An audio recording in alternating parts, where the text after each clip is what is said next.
Seguramente conoces los 10 mandamientos de la Biblia, esos que generalmente consideramos como buenos consejos. No mates, no robes, honra a tus padres, así sigue la lista.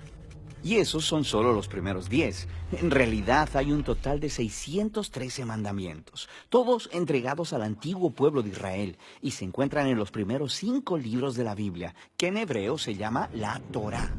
La palabra Torah es usualmente traducida al español como la ley, porque contiene todas estas leyes, y al leerlas te preguntas, ¿se supone que yo cumpla con alguna de ellas, con todas ellas?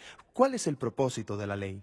Bueno, esa traducción es un poco confusa, porque aunque la Torá tiene leyes en ella, el libro como tal es fundamentalmente la historia acerca de cómo Dios está creando una nueva clase de personas que son completamente capaces de amar a Dios y a los demás.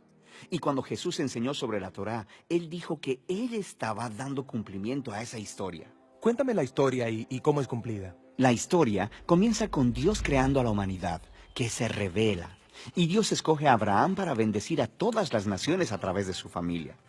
Ellos terminan siendo esclavos en Egipto y Dios los rescata. Después, en el monte Sinaí, Dios hace un pacto con Israel como un acuerdo. Y todas las leyes que Moisés le da a Israel son los términos de ese acuerdo. Son como una constitución. Algunas de las leyes son sobre los rituales y las costumbres que separan a Israel del resto de las naciones. Otras son sobre la justicia social o la moralidad, y al seguirlas, Israel le mostraría a las otras naciones cómo es Dios. Así que el resto de la Torá es la lista completa de las leyes que Moisés dio a Israel. Bueno, no.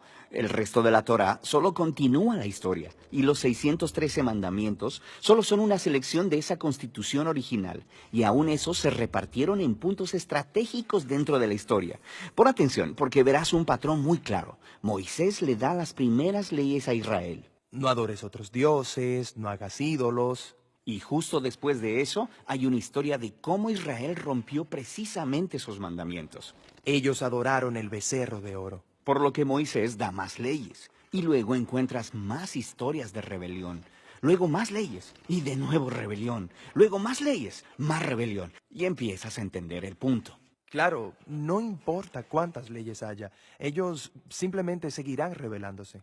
Así que en la conclusión de la historia de la Torá, Moisés da un discurso final a Israel mientras se preparan para llegar a su nuevo hogar y les dice, chicos, ya sé que no van a seguir todas las leyes de Dios, me han demostrado que son incapaces.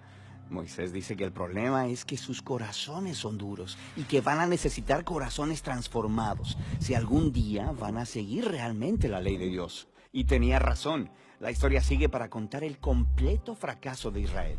Entran a la tierra y rompen todas las leyes. Así es.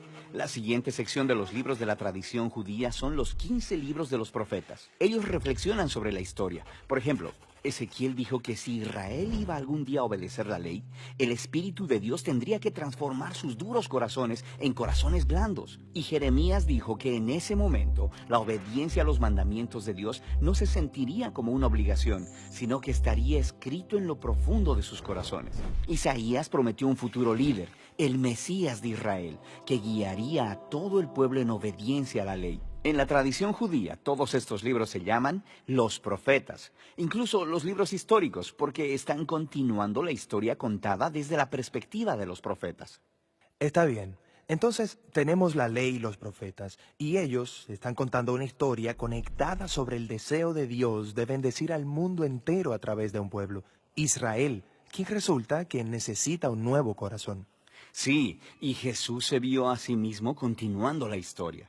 Él estaba de acuerdo con la ley y los profetas cuando él enseñó que del corazón humano salen las partes más terribles de la naturaleza humana. Es como si la configuración por defecto de nuestros corazones es opuesta a la ley de Dios. Pero Jesús también dijo que él vino a resolver ese problema y, en sus palabras, a cumplir la ley. ¿Qué quiere decir con cumplir la ley?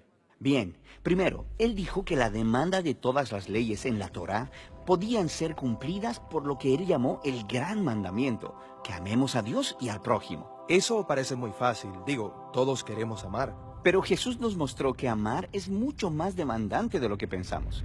Él cita la ley, no matarás, y dice que no matar a alguien es algo amoroso.